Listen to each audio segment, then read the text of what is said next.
చేరి కూడి వచ్చిన మీ అందరికీ ప్రభు పేరిట వందనాలు.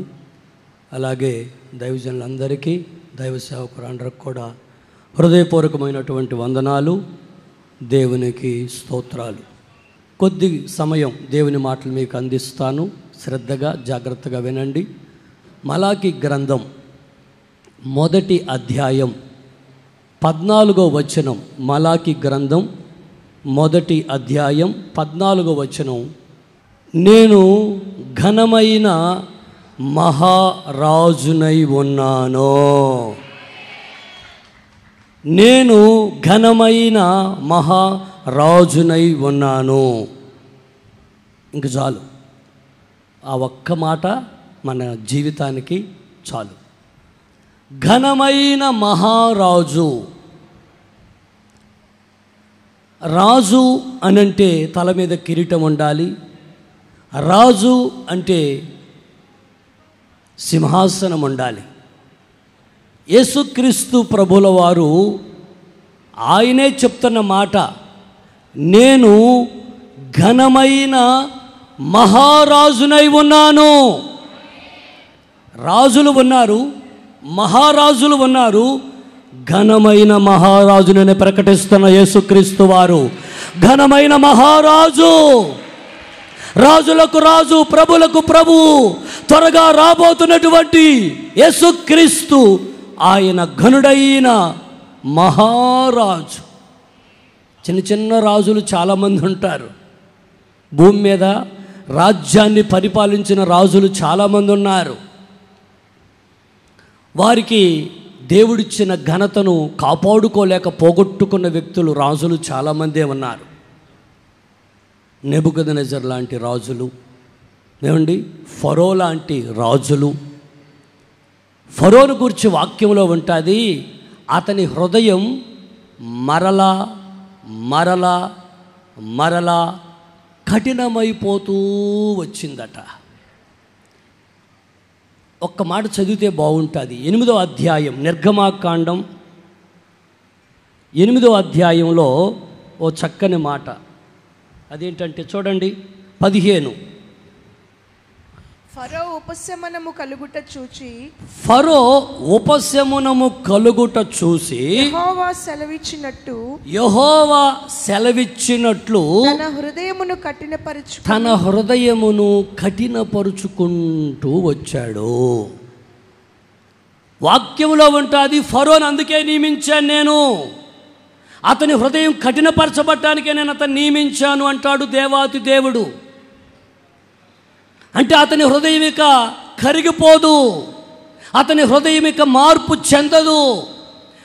బలమైన ఆపదొచ్చినప్పుడేమో దేవా అంటాడు, లేకపోతే మోషే గారు ఈ ఒక్కసారికి నన్ను చూసుకోరా, ఇక నేను నీ జోలు రానురా, తీసుకెళ్ళిపోరా, ఆరాధించుకోపోండ్రా బాబో, ఈ కష్టాలు తీసేయండి అంటాడు.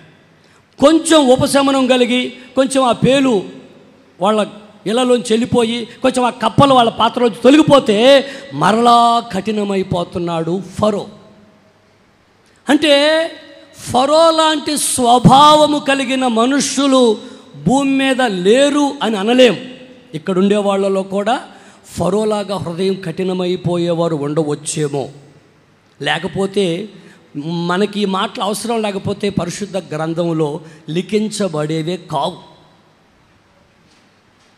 గనుక ఫరో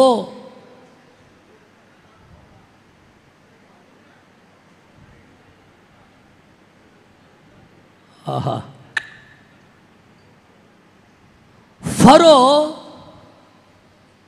ఎంత హృదయం కఠినపరచబడతాదంటే, ఉపశమనం కలిగిందా మరలా అదే బాట, అదే మాట, అదే పాట. కష్టం వచ్చిందా, గెలిపోండి, పోయి ఆరాధన చేసుకోపోండి అంటాడు మోషేతో. మోషే వెంటనే దేవుని దగ్గరికి వెళ్ళి మొరపెడతాడు. ఆ ఈగల గుంపులు వెళ్ళిపోతాయి, ఆ కప్పల గుంపులు వెళ్ళిపోతాయి, అన్నీ పోయి ఉపశమనం వస్తుంది, మరలా కఠినపరచబడుతుంది. అలాగే ఇంకొక రాజు కూడా నేను మీకు ఊరికే టూకీగా చెప్పి సబ్జెక్టులోకి వెళ్దాం. యేసయ్య గుణగణాలు, మహారాజు, ఆయనలో ఉండే శ్రేష్టమైన గుణాలు చాలా ఉన్నాయి. 2 కానీ వీళ్ళు వెంట 3 కానీ చెప్పుకుంటాం. నా ప్రియ సహోదరులారా, దైవ జనాంగమా, భూమి మీద చాలామంది రాజులే ఉన్నారు, చాలామంది రాజులు ఏలారు. కొంతమంది రాజులు క్రైస్తవ్యానికి విరోధంగా ప్రవర్తించారు, విగ్రహాలు తెచ్చి దేవుని మందిరంలో పెట్టారు. ఇంకా బెల్షస్సరు అనే ఒక రాజు అయితే ఏమండి, తిన్నగా ఏ దేవుని మందిరంలో ఏ పాత్రలో ద్రాక్షారసం, దేవుని మందిరంలో ఏ పాత్రలు అయితే ఉన్నాయో ఆ పాత్రలు తీసుకుని వెళ్ళి ఆ వాటిల్లో ద్రాక్షారసం పోసుకొని మత్తులయ్యే వరకు తాగారు. అంటే భూలోకములో రాజుల చరిత్రలు భ్రష్టు పట్టిపోయినట్లుగా ఉన్నాయి, శాపాన్ని పొందుకున్నట్లుగా ఉన్నాయి. నెబుకద్నెజరు అనే రాజు కాస్త తిరిగాడు దేవుని వైపు. 7 ఏళ్ళు గర్వం చేత గడ్డి మేశాడు. తుదకు గర్వాన్ని విడిచి దేవుని స్తుతించాడు. హల్లెలూయా. అయితే అతని కుమారుడు బెల్షస్సరు అనే వ్యక్తి గర్వాన్ని విడవలేదు, అహంకారాన్ని విడవలేదు, దుర్మార్గతని విడవలేదు, మరలా తను మేలు కూడా పొందలేదు.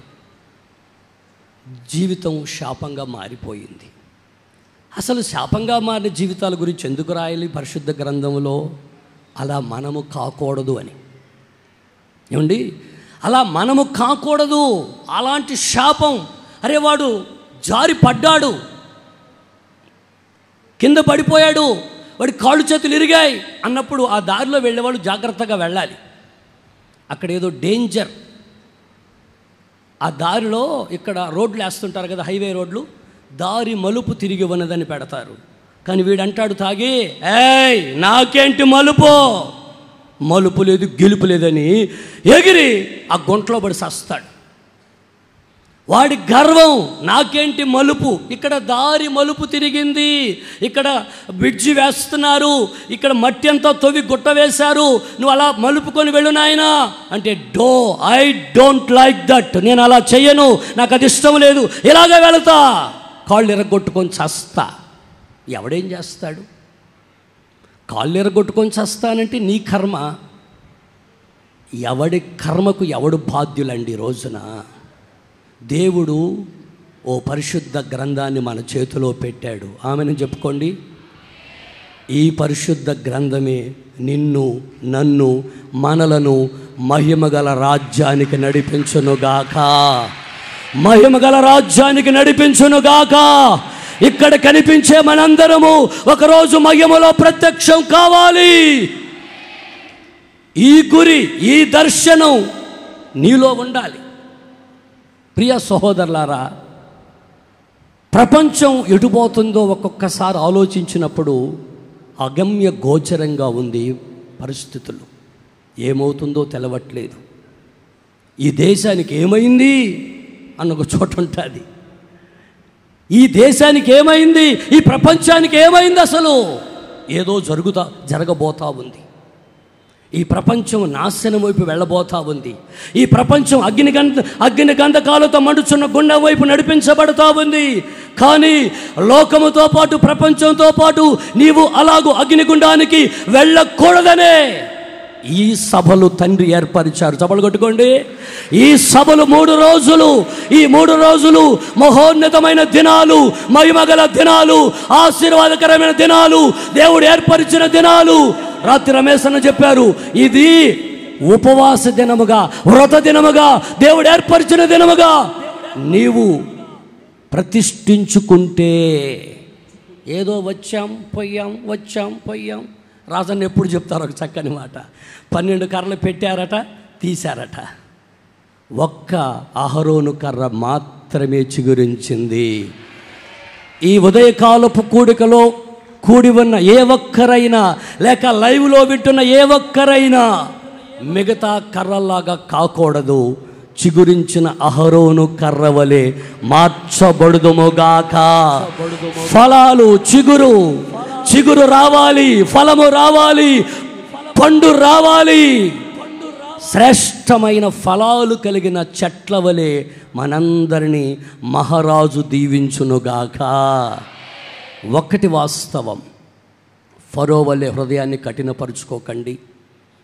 నెబుకద్నెజరు వలె గర్వించకండి, బెల్షస్సరు వలె నాశనాన్ని కొని తెచ్చుకోకండి. ఇప్పుడు సబ్జెక్టులోకి వెళదాం. మహారాజులో ఉన్న శ్రేష్టతలు ఏమిటి? భూలోకాన్ని ఎంతోమంది రాజులు పరిపాలించారు. కొందరు దేవుని భయముతో పరిపాలించారు, కొందరు దైవ భయం లేకుండా పరిపాలించారు. కానీ మన మహారాజు ఆ తండ్రి, ఆ బిడ్డలం మనందరము యువరాజులము. కొట్టుకోండారా బాబు, యువరాజులు మీరు. ఏ ఒక్కరు వ్యర్థులు కాదు, ఏ ఒక్కరు బలహీనులు కాదు, ఏ ఒక్కరు అయోగ్యులు కాదు. నేను అయోగ్యుడను, నేను బలహీనను, నేను ఎన్నిక లేని వాడిని, నేను ఎందుకు పనికిరాను అని అనుకోవలసిన అవసరత లేదు.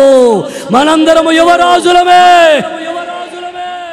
అవును అవును, రాజు పిల్లలు యువరాజులు అవుతారు. 7 సంవత్సరాలకు కూడా పరిపాలన చేశాడు ఒక ఆయన. 7 సంవత్సరాలే. ఎందుకంటే రాజుగారు చనిపోయారు కాబట్టి ఈయన రాజు అయ్యాడు. ప్రియ దైవజనాంగమా, వాక్యం మనల గురించి ఏమంటాదంటే ఒక మాట ముందు చెప్పనివ్వండి.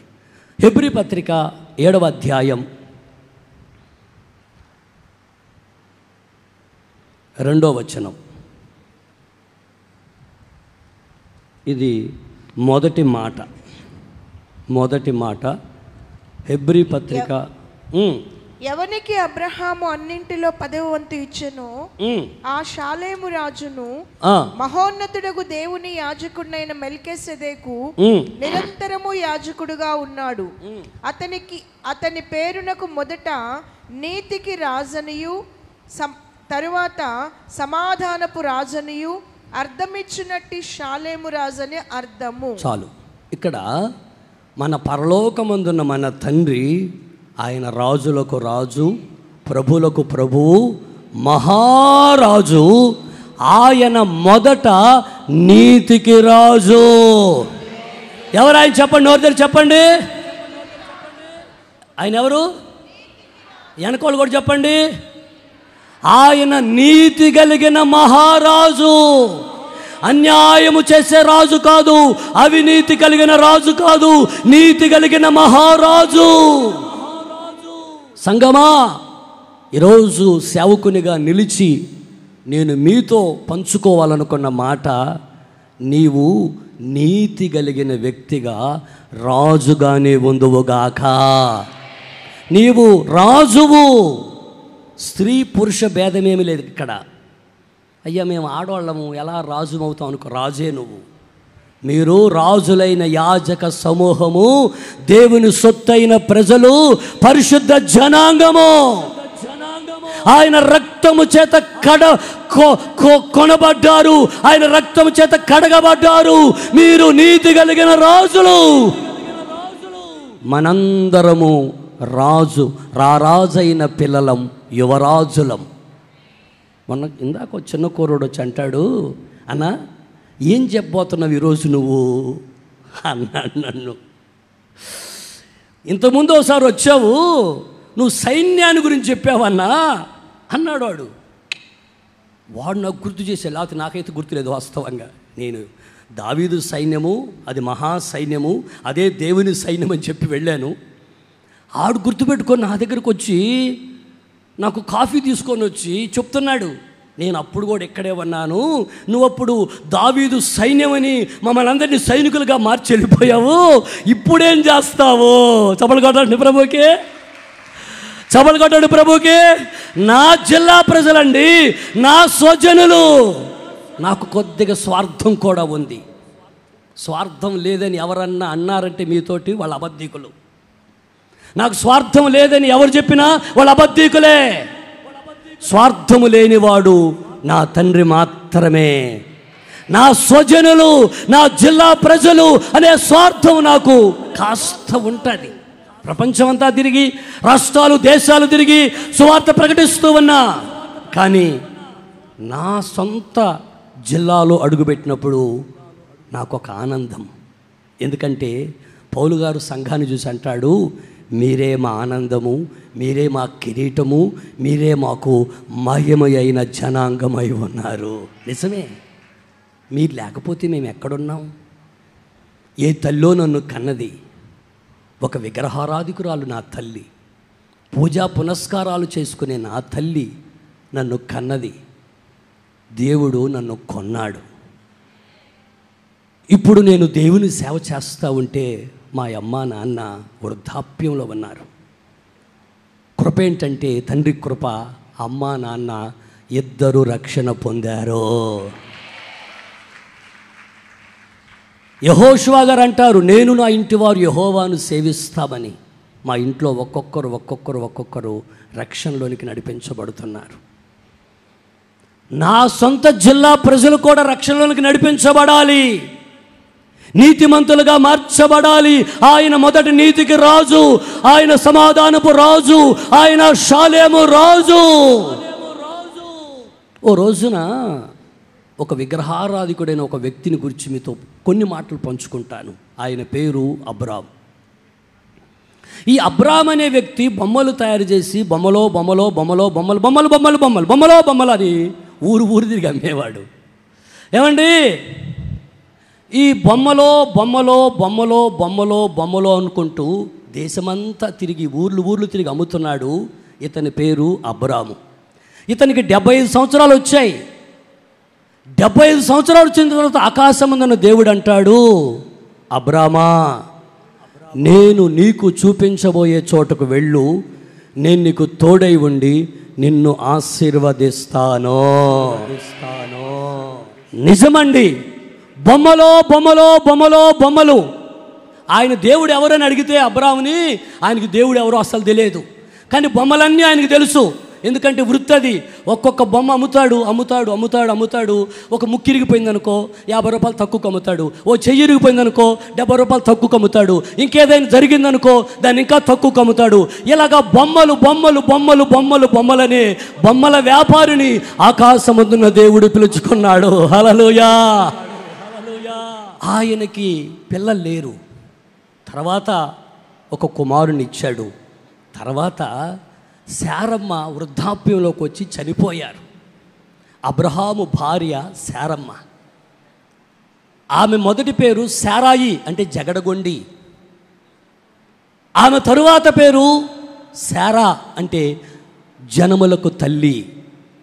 అబ్రాము పేరు మార్చి అబ్రహాము అన్నాడు, అంటే నీవు జనములకు తండ్రివి, విశ్వాసులకు తండ్రివి. అబ్రహాము విశ్వాసులకు తండ్రిగా మారాడు. వాక్యం అంటాది, ఈ భార్య చనిపోతే అప్పుడు పరాయి స్థలములో ఉన్నాడు అబ్రాము. 23వ అధ్యాయం, ఆదికాండం 23వ అధ్యాయం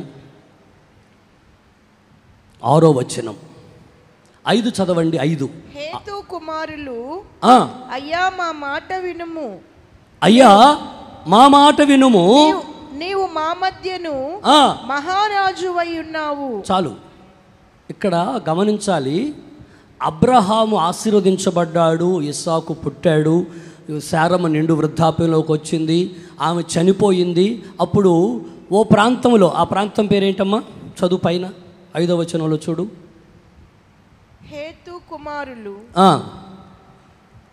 హేతు కుమారులు, అది ఏ ప్రాంతం? కిర్యాతర్బా. వీటి అర్థాలంతా నేను చూడలేదులే, నా సబ్జెక్ట్ అది కాదు. హెబ్రోను అంటే దేవునితో సహవాసం. ఈ ప్రాంతంలో ఈయన ఉన్నాడు. అయితే వాళ్ళ సొంతూరు దాటి వచ్చేసాడు దేవుని మాట విని. వాళ్ళ సొంతూరు అది కాదు.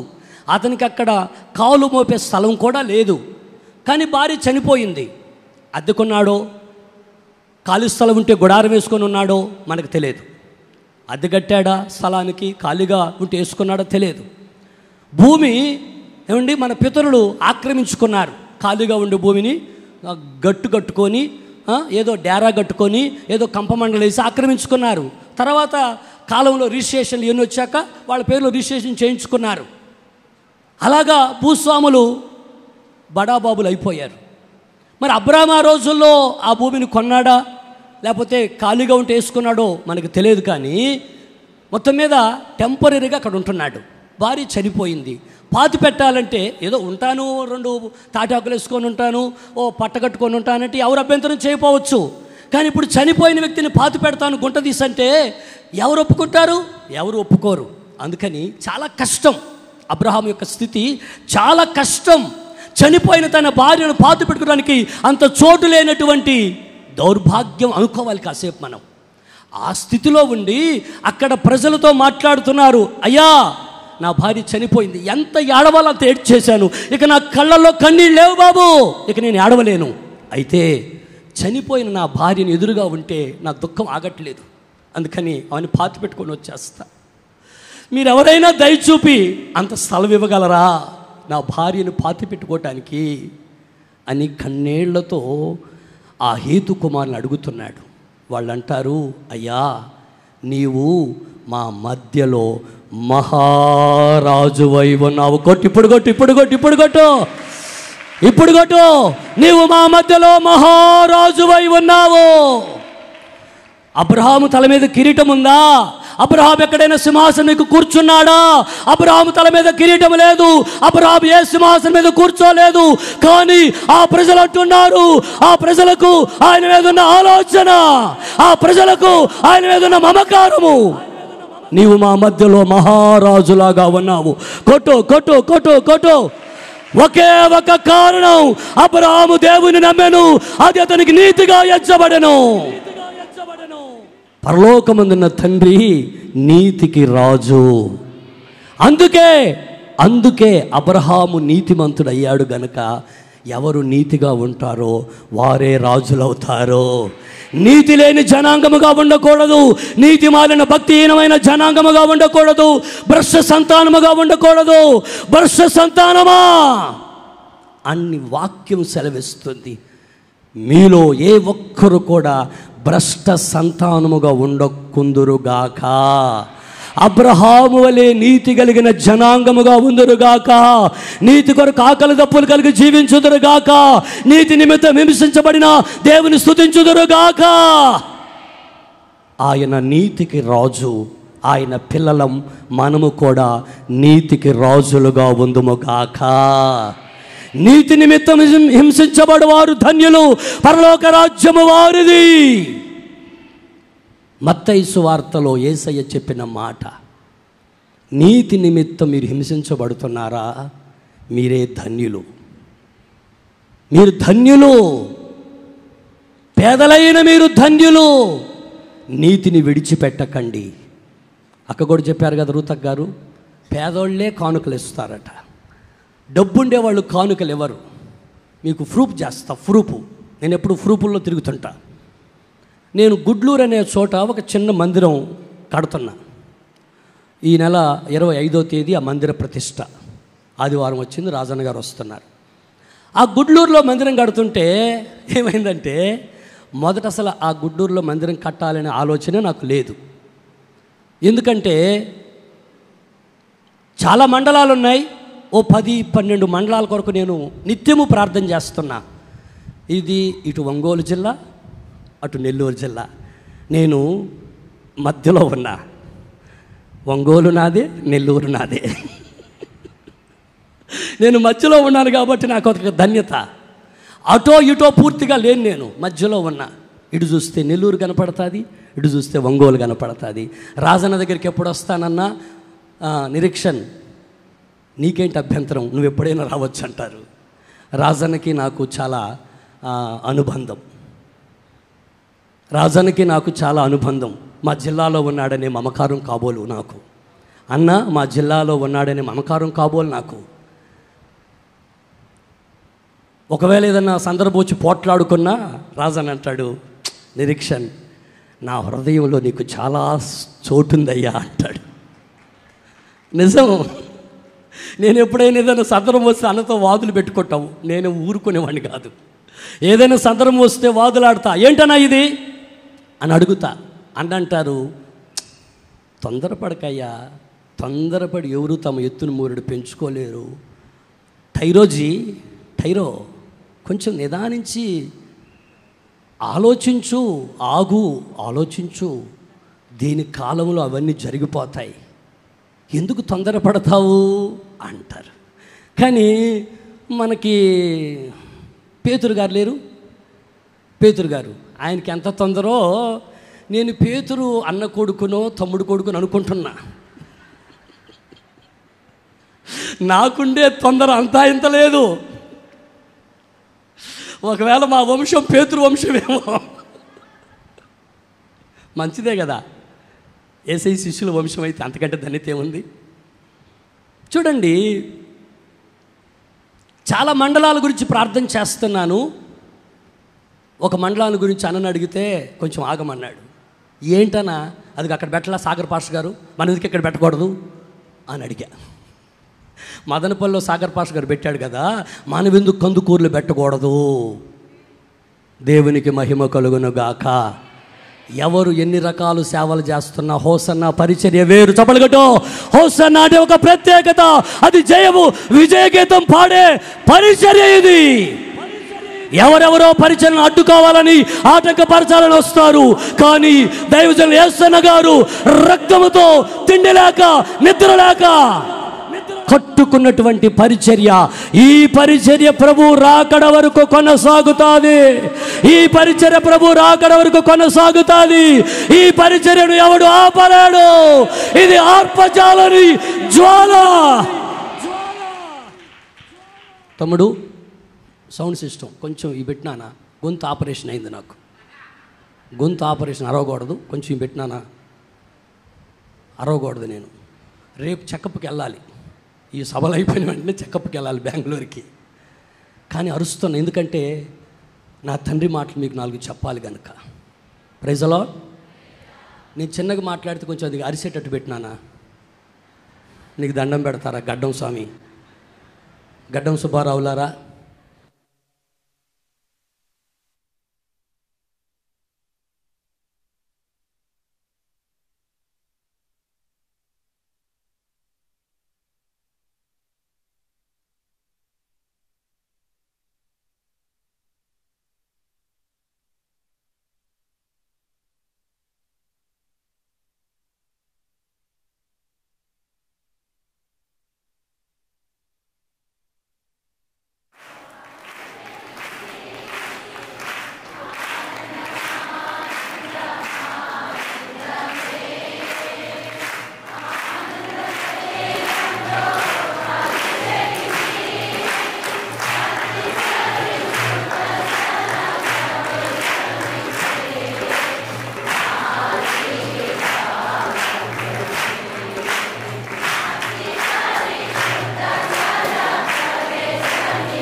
Praise the lord.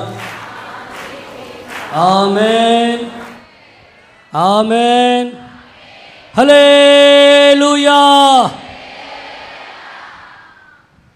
చూడండి,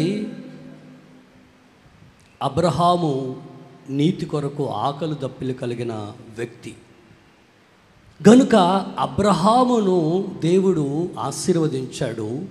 కిరీటమే లేకపోయినా, సింహాసనమే లేకపోయినా ఆ ప్రజల గుండెల్లో ఆయన మహారాజుగా నిలిచాడు. మహారాజుగా నిలిచాడు. గనుక ప్రియ దైవ జనాంగమా, అబ్రహాము వలె మనందరము కూడా రారాజైన యేసయ్య సన్నిధిలో సింహాసనం మీద ఒకరోజు కూర్చుంటాము. సింహాసనం మీద ఎవరు కూర్చుంటారంటే జయించిన వారు, జయించిన వారు ఏమవుతారంటే రాజులవుతారు. హల్లెలూయా. రెండో మాట క్లుప్తంగా ముగిస్తాను, ఎందుకంటే సమయం తక్కువ. 95వ కీర్తన 3వ వచనం. 95వ కీర్తన 3వ వచనం.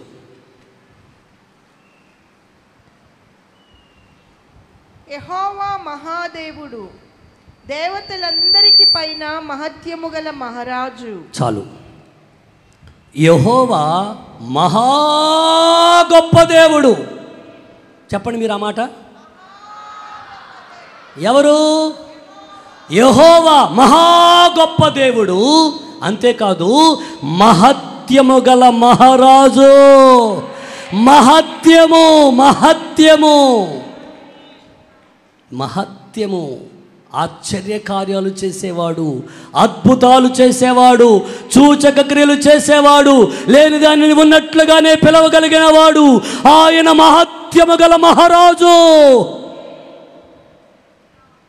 ఏమిటి ఆయనలో ఉండే మహత్తు? ఏమి మహత్తరమైన కార్యాలు చేశాడు? పరిశుద్ధ గ్రంథములో ఏమైనా రాయబడి ఉన్నాయా? కోకొల్లలు. ఆయన చేసిన ఆశ్చర్యకార్యాలు రాయాలంటే భూలోకములో ఉన్న ఏ గ్రంథాలు కూడా చాలవట. కొట్టు కొట్టు కొట్టు.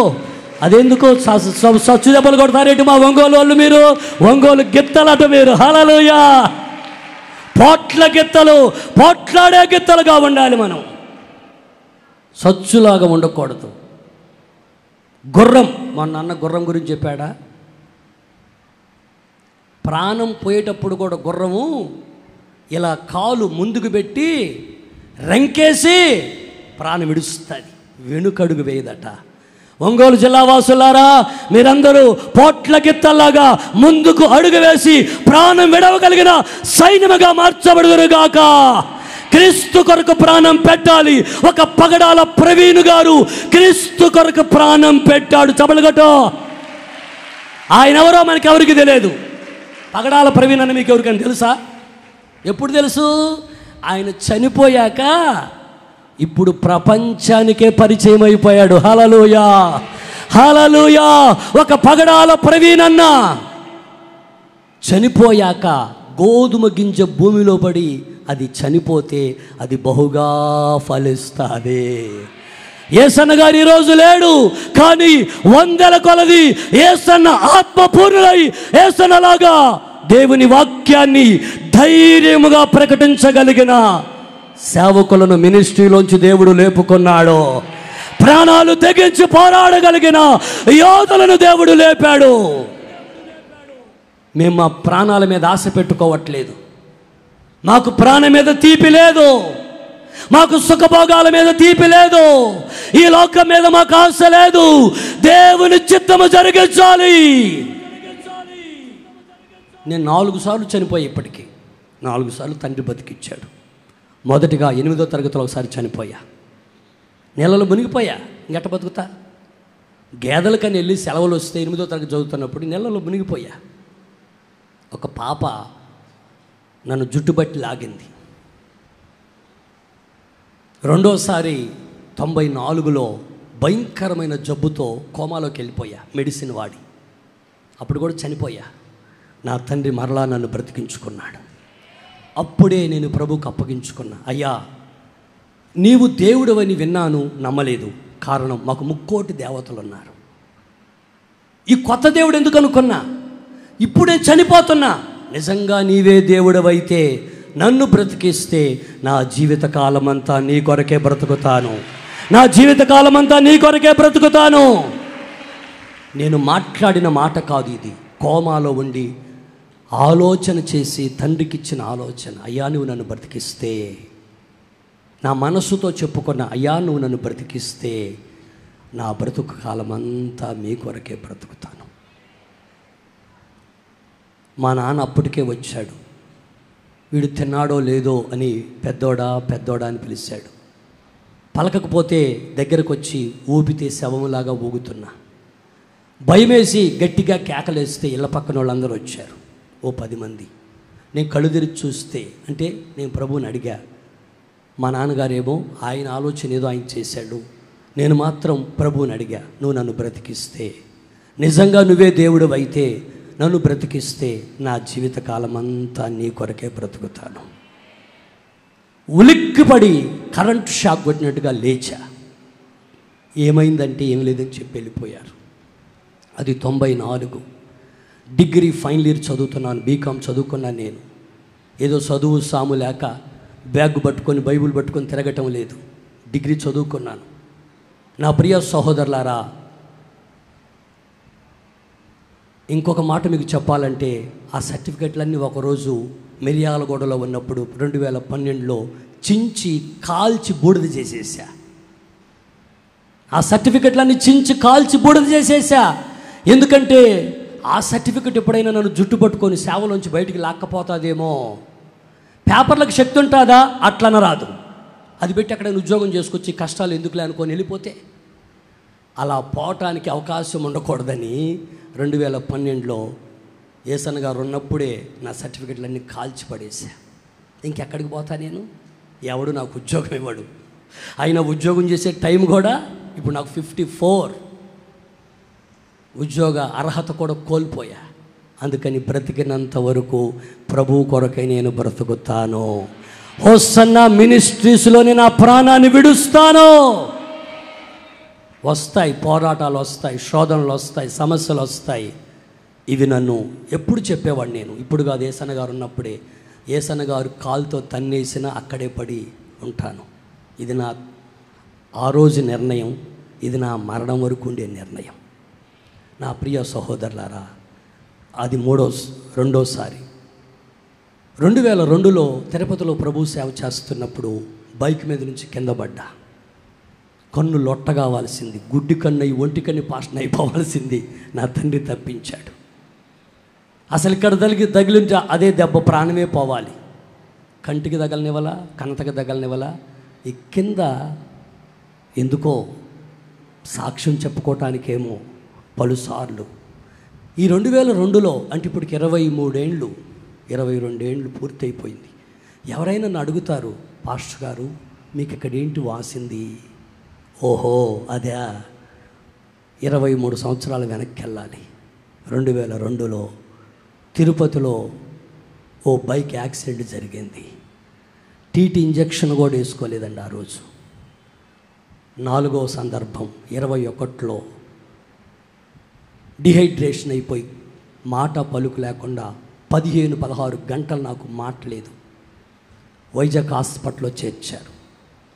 లైఫ్లో వాడనన్ని ఇంజెక్షన్లు ట్యాబ్లెట్లు వాడించారు. నాకు బ్రతుకు మీద ఆశ పోయింది. చచ్చిపోతాను, ప్రభువా నన్ను చంపేయి అని ప్రభువుని అడిగా. ఏలియా అడిగాడు బదరి వృక్షం కింద, కానీ దేవుడు చంపలేదు. నేను అడిగితే నన్ను మాత్రం చంపుతాడా? నాతో ఆయన పని ఎంతుందో నాకు తెలియదు, మీకు తెలియదు. నాతో ఆయనకున్న పని ఆయనకు మాత్రమే తెలుసు. హల్లెలూయా, హల్లెలూయా. 4 సార్లు చనిపోయి బ్రతికా. అందుకే నాకు ఒక వైరాగ్యం, మంట పడుతుంది, అగ్ని రగులుతుంది గుండెల్లో. ఏమనంటే ఏ విధము చేతనైనా కొందరినైనా క్రీస్తు ఎదుట నిలబెట్టాలి, క్రీస్తు ఎదుట నిలబెట్టాలి. రక్తం ఉడికిపోతుందండి, రక్తం మరిగిపోతుంది.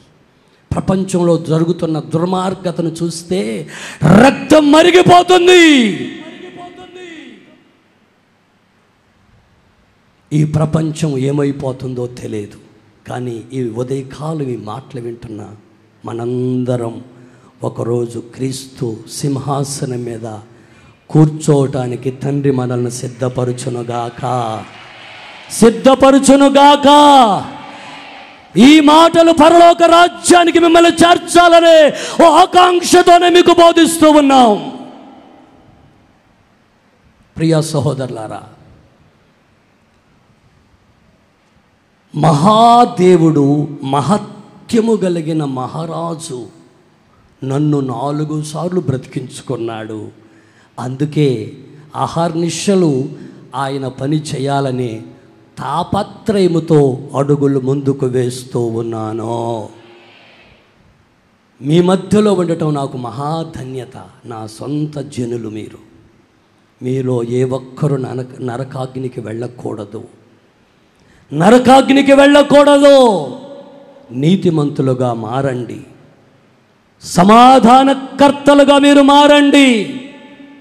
యేసయ్యలో ఉన్నటువంటి సుగుణాలు, ఆయన మహత్తరమైన కార్యాలు చేస్తాడు. 4 రోజుల క్రితం చనిపోయిన లాజరు అని పేరు పెట్టి పిలిచి లేపిన మహత్తరమైన దేవుడు ఆయన.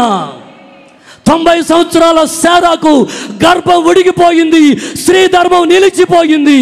అయినా సరే మీదటికి ఈ కాలమున మరలా వస్తాను, అప్పుడు నీ భార్య శారాకు ఒక కుమారుడు పుడతాడు, అతనికి ఇస్సాకు అనే పేరు పెడతారు. చపలగట్టు. నా తండ్రి భూత భవిష్యత్ వర్తమాన కాలాలను గురించి ఎరిగినవాడు. అబ్రహాము ఆతిథ్యం ఇచ్చాడు. 3 వ్యక్తులు వస్తే త్వరగా వెళ్ళి శారమ్మకు 3 మానికల పిండి, మెత్తని పిండితో రొట్టెలు చేయమన్నాడు. త్వరగా మందకెళ్ళి పరిగెత్తుకొని మంచి లేత దూడను తీసుకొచ్చి పనోడికిచ్చి త్వరగా సిద్ధం చేయమన్నాడు. ఏమండి, అబ్రహాము దేవునికి ఆహారము పెట్టినవాడు. హల్లెలూయా, హల్లెలూయా. అబ్రహాము దేవునికి ఆహారం పెట్టాడు. అందుకే తిన్నటువంటి దేవాది దేవుడు కృతజ్ఞతతో, నాకు ఆహారం పెట్టినటువంటి నా కుమారుడా, నా ఆకలి తీర్చిన నా కుమారుడా, ఇదిగో నేను నీకు ఒక ఆశీర్వాదాన్ని ఇవ్వబోతున్నాను. నిండు వృద్ధాప్యంలో ఇస్సాకు ఉన్నప్పుడు ఇస్సాకుకు అన్నం పెట్టాడు. యాకోబును నిండుగా దీవించాడు తండ్రి. హల్లెలూయా. నా ప్రియ సహోదరులారా, దైవ జనాంగమా, మీ తల్లిదండ్రులు మీరు వృద్ధాప్యంలోకి వచ్చినప్పుడు పోషిస్తున్నారా? ఒక్క ప్రశ్న. తీసుకెళ్ళి అనాథ శరణాలయంలో పడేస్తున్నారా? మీరు చదువుకున్నారు, మీరు ఏసీ రూములో ఉద్యోగాలు చేస్తున్నారు, వాళ్ళు మోటు వాళ్ళకేంటి మనం చూడాలి అని నీ భార్య మాట విని నీ కన్న తండ్రిని తల్లిని వృద్ధాశ్రమంలో చేర్చావేమో. సహోదరుడా, సహోదరి, నీ తల్లిదండ్రులు లేకపోతే నీవు లేవనే సంగతి గుర్తుపెట్టుకో. వారిని పోషించాలనే సంగతి గుర్తుపెట్టుకో.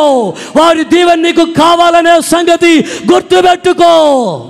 తల్లిదండ్రులను ప్రేమించకపోతే, తల్లిదండ్రులను దూషిస్తే, తల్లిదండ్రులను తులనాడితే వాడి కన్నులు లోయ కాకులొచ్చి పెరుక్కొని వెళ్ళిపోతాయి.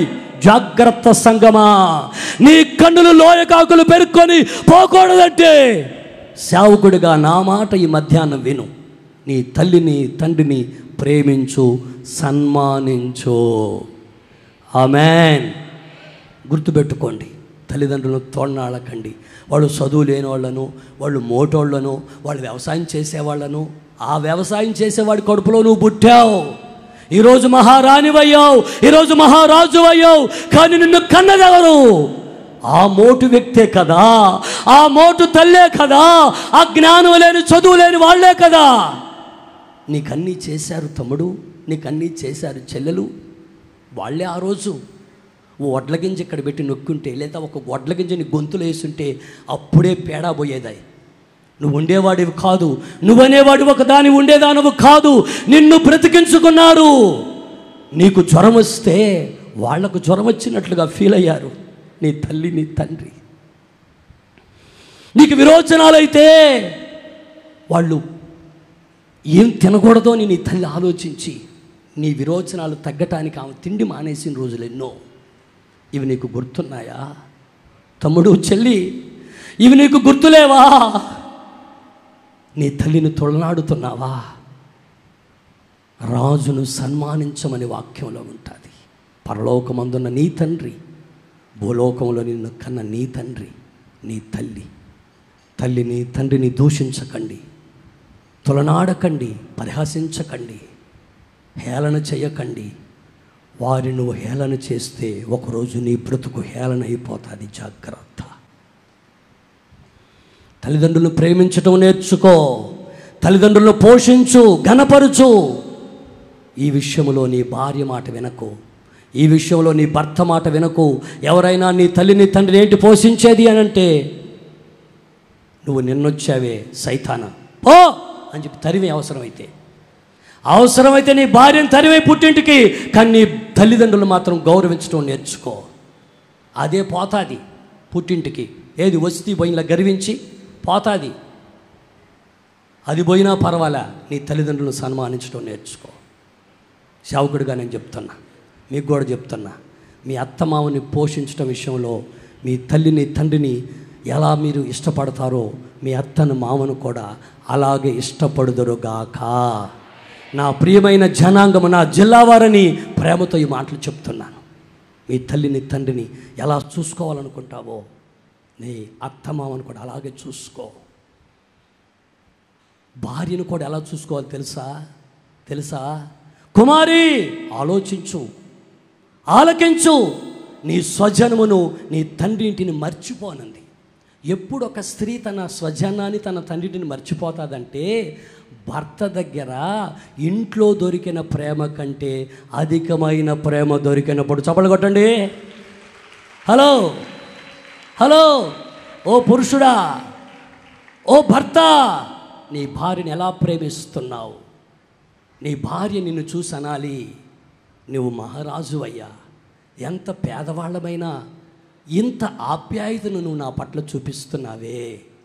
ఏమండి, నాకు ఒక కుటుంబం తెలుసు. 25 ఏళ్ల సంసార జీవితంలో ఆయన ఒక్క చీర కొనిపెట్టలేదట. నేను ఆయన్ని అడిగా, ఏమండి నీ భార్యకు ఒక చీర కొనిపెట్టావా? లేదబ్బాయ్ అన్నాడు. నాకు సిగ్గుపోయింది. అరే, పెళ్లి చేసుకుంటే నువ్వు చదువు ఉన్నా లేకపోయినా నీ భార్య పుట్టినరోజో, నీ పిల్లలు పుట్టినరోజో, లేకపోతే సంక్రాంతిలో, దసరానో, క్రిస్మస్సో ఏదో పండగ వచ్చి ఉంటుందే అంటే, అన్నిలకు కూడా ఈ మాట, అన్ని జనులు కూడా పెళ్లి చేసుకొని ఉంటారు కదా, వాళ్ళు కూడా భార్యలకు బట్టలు కొని పెట్టకుండా ఉండేవాళ్ళు ఉండొచ్చు. నాకు తెలిసి నేను వాళ్ళ విగ్రహారాధికులు లేండి, అందుకే చెప్పా మాట. సంక్రాంతి వచ్చి ఉంటుంది, ఉగాది వచ్చి ఉంటుంది, ఆ పండుగ రోజున ఒక చీర కొనిపెట్టలేకపోయాడు దరిద్రుడు. మీలో అట్లాంటి దరిద్రులు ఉండకూడదు, మీకు దండం పెడుతున్నా. మీ భార్యకు సంవత్సరానికి ఒక జత, నాకు ఒక భర్త తెలుసు, ఆ పెంకి భార్య కూడా తెలుసు. ఆ పెంకిది పండగ వచ్చిందంటే 10 జతలు తక్కువ కాకూడదట. 10,000 20,000 అప్పు చేసి కొనిపెట్టమంటది. వాడు కొనిపెట్టాడు. వాడు సంవత్సరములో పండగప్పుడు 10 జతలు బట్టలు కొనిపెట్టాడు. ఆ మెంటల్ది వాడిని విడిచిపెట్టి గాలికి తిరుగుతుంది. బాధ, గుండెల్లో బాధ. అంటే వీళ్ళల్లో మెంటలోళ్ళు ఉన్నారు, వాళ్ళల్లో మెంటలోళ్ళు ఉన్నారు. భార్యకి చీర కొనిపెట్టలేని మెంటలోడు ఉన్నాడు, 10 చీరలు కొనిపెట్టినా గుట్టుగా సంసారం చేయలేని మెంటలు భార్య ఉన్నారు. ఏం చేయమంటారు? మిమ్మల్ని చూస్తే గుండె తరుక్కుపోతుంది. మీ ముసుగులు చూస్తేనేమో బాగానే ఉన్నారు, మీ నవ్వులు చూస్తే ఇంకా బాగున్నారు, మీ బుద్ధులు చూస్తేనే బాగలేవు. ముసుగులు బాగా వేశారు, చిరునవ్వులు బాగా నవ్వుతున్నారు, కానీ బుద్ధులు చూస్తేనే భర్తని ఎలా ప్రేమించాలో తెలియదు. ఆయన పెద్ద ఆఫీసరు, ఏం చదువు సాము లేదు, ఆయన్ని ఇట్లా కళ్ళతో చూసి ఆపేస్తుంది. ఏదో చెప్పబోతున్నాడు, పాస్టర్ గారు వస్తే ఏదో చెప్పబోతున్నాడు, ఇటు చూసి ఇటనింది, ఆయన ఉష్ణ ఆగిపోయాడు, చెప్పే మాటలు ఆపేశాడు. అంటే భర్తను అంత కంట్రోల్లో పెడుతుంది ఈ భార్యమని, చదువు లేని భార్యమని. ప్రైజ్ లార్డ్ చెప్పండి. మీరంతా ఎంత ఆనందంగా ఉన్నారు, మీరు చాలా ఆనందంగా ఉన్నారు. ప్రియమైన దైవ జనాంగమా, ఒక మాట, ఆయన మహత్యము గల మహారాజు. నీ బ్రతుకులో ఆయన మహత్తరమైన కార్యాలు చేస్తాడు. ఆయన నీవు బ్రతికి దినములన్నీ సన్మానించుదువుగాక, ఘనపరచుదువుగాక, యేసయ్యను ప్రేమించుదువుగాక, యేసయ్య ధర్మశాస్త్రాన్ని, వాక్యాన్ని ప్రేమించుదువుగాక. నీ కొరకు ఆఖరి రక్తబొట్టు కార్చాడు. ఒక్క రక్తబొట్టు కూడా లేదు, ఒక రక్తబొట్టు కూడా లేదు, నీకోసం మొత్తం కార్చాడు. ఇక ఆయన్ని ప్రేమించుకుని నువ్వు ఎవరిని ప్రేమిస్తావు? ఆయన్ని ప్రేమించుకు ఎవరిని ప్రేమిస్తావు? నా మాట వినండి. యేసయ్యను శాశ్వతమైన ప్రేమతో ప్రేమించుదుముగాక, అప్పుడు దైవ కృప నీకు కలుగుతుంది. దైవ కృప నీకు కావాలి. కృప లేకపోతే ఏమీ చేయలేవు. కృప లేని క్షణము నీ బ్రతుకు శూన్యమే. కృప కావాలంటే దీనుడుగా మారు, కృప కావాలంటే వేకువని లేచి స్తుతించు, ఉదయమున మీ కృపతో మమ్మల్ని తృప్తిపరచు, అప్పుడు మా దినములన్నీ ఉత్సహించి సంతోషిస్తామంటాడు దైవజనుడు. ఉదయమున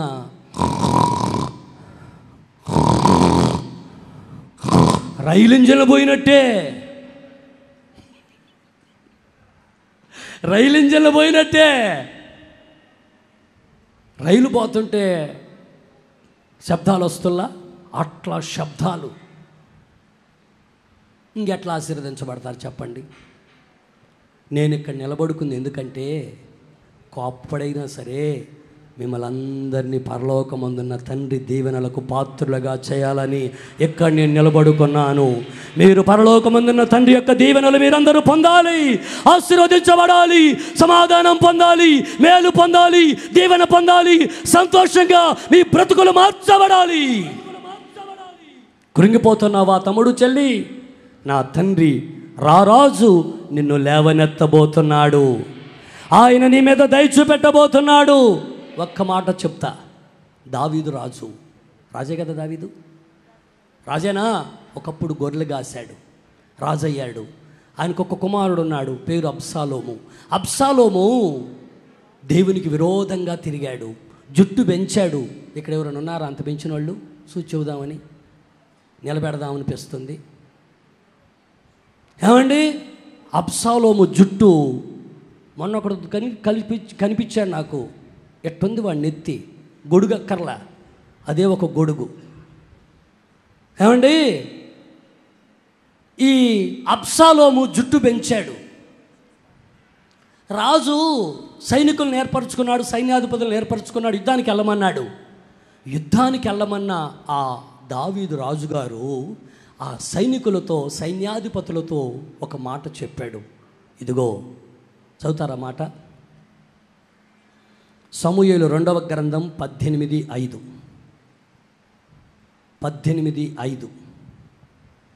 అప్పుడు రాజు యోవాబును అబీషయిని ఇత్తయిని పిలిచి, నా నిమిత్తమై యవ్వనస్తుడైన అబ్షాలోమునకు దయచూపుడని ఆజ్ఞాపించెను. నా నిమిత్తమై, ఏది మీకు ఎలాంటి ఆలోచనలు ఉన్నాయో నాకు తెలియదు, కానీ నేను రాజుగా చెప్తున్నా, నా నిమిత్తమై యవనస్తుడైన నా కుమారుడైన అబ్షాలోముకు దయ చూపెట్టాలి. అంటే నేను రాజు యొక్క గుణగణాలు మీకు చెప్తున్నాను. మహారాజు ఆయన మొదట నీతికి రాజు, సమాధానమిచ్చే రాజు. రెండవది నేను చెప్పాను, ఆయన మహత్యము కలిగిన కార్యాలు చేసే రాజు. మూడవది నేను మీకు చెప్తున్నాను, దయచూపే రాజు. హల్లెలూయా. ఎప్పుడైతే రాత్రి రమేష్ పాస్టర్ గారు చెప్పారు కదా, ఎస్తేరు అలా ఉపవాస ప్రార్థన చేసి ప్రతిష్ఠించుకొని వ్యతిరేకమైన వెళ్ళాల్సిన అవసరం రాలా, పిలుపు లేకుండా రాజుగారి దగ్గరికి ఎవరు వెళ్ళకూడదు, కానీ ఈమె వెళ్ళటానికి అవకాశం లేని సందర్భమైనా, పిలుపు రాకపోయినా, నేను నశించినా పర్వాలేదు, నేను వెళతానని చెప్పి ఉపవసించి ప్రార్థించినటువంటి ఎస్తేరు వెళ్ళి రాజుగారి దగ్గర నిలబడితే రాజు దయ చూపెట్టాడు. రాణి, నీకేమి కావాలో కోరుకో. What do you want? నీకేమి కావాలనో నువ్వు కోరుకోవాలి. ప్రియా సహోదరులారా, నా తండ్రిని నువ్వు అడిగితే నీకు ఇది కాదు అనడు. నువ్వు విశ్వాసముతో అడిగావంటే నీకు కావలసినవన్నీ ఇచ్చే మహారాజు అయి ఉన్నాడు. నీకు కావాలి, ఏం కావాలో. ఏమండి, రాజు అడిగాడు, ఏది సొలొమోను రాజు, అయ్యా నాకు నీ ప్రజలను పరిపాలించడానికి కాస్త జ్ఞానం దయచేయ్యా అన్నాడు. అప్పుడు తండ్రి, పరలోకమందున తండ్రి ఏం చేశాడంటే జ్ఞానం ఇచ్చాడు, ఐశ్వర్యం ఇచ్చాడు, దీర్ఘాయు చేత తృప్తి పరిచాడు. చప్పట్లు కొట్టండి, గట్టిగా చప్పట్లు కొట్టండి, గట్టిగా చప్పట్లు కొట్టండి. హల్లెలూయా, హల్లెలూయా. అంటే నేను ప్రకటిస్తూ ఉన్నటువంటి రారాజైన యేసయ్య, ఆయన రాజులకు రాజు, ప్రభులకు ప్రభు, త్వరగా రాబోతున్నాడు, మనల్ని తీసుకొని వెళ్ళబోతున్నాడు. మహిమలో యుగ యుగాలు ఆయనతో ఉండబోతున్నాం. అక్కడ ఆకలి దప్పు లేవు, కన్నీరు లేదు, శాపం లేదు, రోగం లేదు, శత్రువు లేడు. నిత్యానిత్యము ఆనందమే. హల్లెలూయా. ఆనందమే, పరమానందమే. అలాంటి ఒక చోటకి ఇప్పుడు ఆకలియే కదా ఈ బాధలన్నీ, అప్పులు చేసేది, మోసాలు చేసేది. కూటి కోసమే కదా కోటి విద్యలని చెప్పారు కదా ఎప్పుడో. ఈ కూటి కోసం ఎన్ని పాట్లు పడుతున్నారో, ఎన్ని మోసాలు చేస్తున్నారో. మొన్న మా వాడొకడు 100 కోట్ల స్కామ్ చేశాడు మా కావల్లో. 100 కోట్ల స్కామ్ 2 దగ్గరలో చేశాడు, దొరకకుండా తిరిగాడు. కానీ కావల్లోకి వచ్చి మన విశ్వాసులు కూడా అమాయకంగా అందులో చిక్కుకొని లక్షలు పెట్టుబడి పెట్టారు. వాడు దొరికాడు.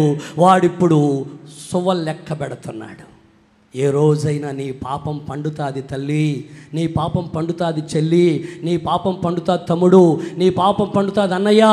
అది పండక మునిపే ఇదిగో ఈ సభలలో ఈ 2వ పూట, ఈ ఉదయకాలం నా తండ్రి నిన్ను కోరుకుంటున్న మాట, నీవు అన్యాయాన్ని విడిచిపెట్టు, అక్రమాన్ని విడిచిపెట్టు, మోసాన్ని విడిచిపెట్టు, పాపాన్ని విడిచిపెట్టు. పరిశుద్ధుడైన యేసయ్య వలె ఆయన మహారాజు గనుక నీవు కూడా మహారాజులాగా ఒక రోజున ఆ రాజ్యములో చేరేటట్లుగా నీవు కూడా దయచూపుదువుగాక. నీకు నా తండ్రి దయచూపుతాడు. నీవు కూడా భూమి మీద ఉన్నప్పుడు నీవు బ్రతికినంత కాలం కఠినపరుచుకోకుండా దయచూపి నడిపించబడుదువుగాక. ముచ్చటగా 3 మాటలు. మొదటి మాట ఏంటి? ఆయన నీతి గల రాజు. 2వ మాట ఆయన మహత్యము గల రాజు. 3వ మాట ఆయన దయగల రాజు. గనుక దయగల వారిని దయచూపుతాడు. ఆ రారాజైన యేసయ్య మనలందరినీ పరిశుద్ధపరచునుగాక, ఆశీర్వదించునుగాక. అబ్రహాము దేవుని నమ్మి నీతిమంతుడయ్యాడు, ఆశీర్వదించబడ్డాడు. నీవు కూడా ఆశీర్వదించబడి దేవుని రాకడలో మనందరం ఒక రోజున ఎత్తబడేటట్లుగా ఆ పరలోకమందున్న తండ్రి మనలను ఆశీర్వదించునుగాక. హల్లెలూయా. ఈ మాటలన్నింటినీ ప్రభువు మీ వెనుకడిలో ఫలభరితముగా మార్చునుగాక. ఆశ్చర్యకరుడు అయిన మా ప్రభువా, నీ పరిశుద్ధ ప్రశస్త నామమును బట్టి స్తోత్రం చెల్లిస్తున్నాం. ఈ పగటి పూట నీ దైవజనులను నిలిపి శ్రేష్టమైనటువంటి వాగ్దానపు వాకుతో నేను ఘనమైన మహారాజునై ఉన్నానని, రాజుగా రారాజుగా మహారాజుగా మా మధ్యలో మీరు ప్రత్యక్షమవునందుకు నీకు కృతజ్ఞతాస్తుతి చెల్లించుచూ ఉన్నాము నా తండ్రి. ఈ 2వ రోజు ఈ వాక్య సందేశం ద్వారా చేరి కూడి వచ్చిన నీ ప్రజలతో, ప్రత్యక్ష ప్రసారము ద్వారా వీక్షిస్తున్నటువంటి నీ వారితో ఈ పూట మీరు మాట్లాడినందుకే స్తోత్ర. రాజుగా రారాజుగా మహారాజుగా మా అందరిలో మీరు ప్రత్యక్షమగుదురుగాక, మా అందరిలో మీరు ప్రత్యక్షమగుదురుగాక. ఈ లోకములు అనేకమైన ఘనమైనటువంటి రాజులు ఉన్నారు. కానీ ఆ రాజ్యాలునైనా దూరమై రారాజుగా మా కొరకు రాజ్యాన్ని సిద్ధపరుస్తున్న దేవా, ఈ శుభవేళ నిశ్చయముగా చేరి వచ్చిన మందరి జీవితాల్లో మహారాజుగా మీరు దిగివచ్చి, మహారాజుగా మాకు తోడై ఉండి, మహారాజుగా మమ్మల్ని ఆశీర్వదించి నీ రక్తములో ఉన్నటువంటి రక్షణ, పాప క్షమాపణ కలిగి రక్షించబడిన ప్రజలు ఉన్నతమైన ఉపదేశములో స్థిరపరచబడి ఆశీర్వాదాన్ని పొందినట్లుగా సహాయం చెయ్యను నైనా. గర్వించి నైనా తండ్రి ఉన్నటువంటి రాజు వలె కాక, రాజు వలె కాక ప్రభువా, కఠినమైనటువంటి ఫరో రాజు వలె కాక, రాజుగా రారాజుగా నీ సన్నిధిలో నీ సముఖములో మీరిచ్చినటువంటి శ్రేష్టమైన వాక్యపు ఉపదేశములో తండ్రి మీరు మాకు రాజుగా నిలిచినప్పుడు మా దేవా, మీరు నీతికి రాజుగా, సమాధానపు రాజుగా, షాలేము రాజుగా ఉంటారని మీరు సెలవిచ్చి ఉన్నారు నా తండ్రి. ఆ మాటల మకరందములోని ఆశీర్వాదాల చేత నీ ప్రజలను మీరు ఆశీర్వదించుదురుగాక, నీతిమంతులుగా మార్చబడుదురుగాక. నీతి సూర్యుడిగా నైనా మీరు వధించుచున్నప్పుడు నీ నీతి కిరణాలు ప్రసరింప చేయబడునుగాక. నీతి నిమిత్తం హింసించబడిన ధన్యత మీ ప్రజలకు అనుగ్రహించునుగాక. నీతిమంతుల రాజ్యములో నీ ప్రజలని సిద్ధపరచుదురుగాక. అబ్రహాము మా మధ్యలో తండ్రి మహారాజుగా ఉన్నారని, నీతికి నైనా వారసుడిగా మార్చబడి, నీకు స్నేహితుడిగా మలచబడి, ఉన్నతమైన ఆశీర్వాదం ప్రతిరూపంగా నిలవబడిన అబ్రహాము సంతతి వలె నా తండ్రి నీ నీతిని పట్టుకుని, నీ నీతిని అందుకుని, నీ నీతి రాజ్యంలో ప్రవేశించినట్లుగా సహాయం ఇచ్చే ప్రభాని స్తోత్ర. రెండవదిగా తండ్రి, మహాదేవుడిగా, మహిమోన్నతుడిగా, మహారాజుగా, మహాత్మ్యములు కలిగిన మహారాజుగా ఈ పూట ఒక్కొక్కరి హృదయములో మీరు సంచరించినందుకు స్తోత్ర. మహత్వరమైన కార్యాలు మీరు జరిగించుదురుగాక, ఉన్నతమైన కార్యాలు జరిగించుదురుగాక, విజయాస్తమైన కార్యాలు జరిగించుదురుగాక. సంపూర్ణమైన ఆశీర్వాదాలతో నింపననైనా దయగలిగిన రాజుగా నీ దయాదాక్ష్యాన్ని పొందే వ్యక్తి నైనా ఒక్కొక్కరిని ఆశీర్వదించి నీ దయతో నింపననైనా దయతో మీరు కనికరించి నీకు దూరంగా ఉన్నటువంటి వారిని సమీపస్తులుగా మార్చి దయాదాక్ష్యాన్ని మన కిరీటముగా ధరింపచేదురుగాక. దయావాస్యలతను మీరు కనపరచుదురుగాక. దయ చూపవలని మీరు నిలవబడి ఉన్నారు.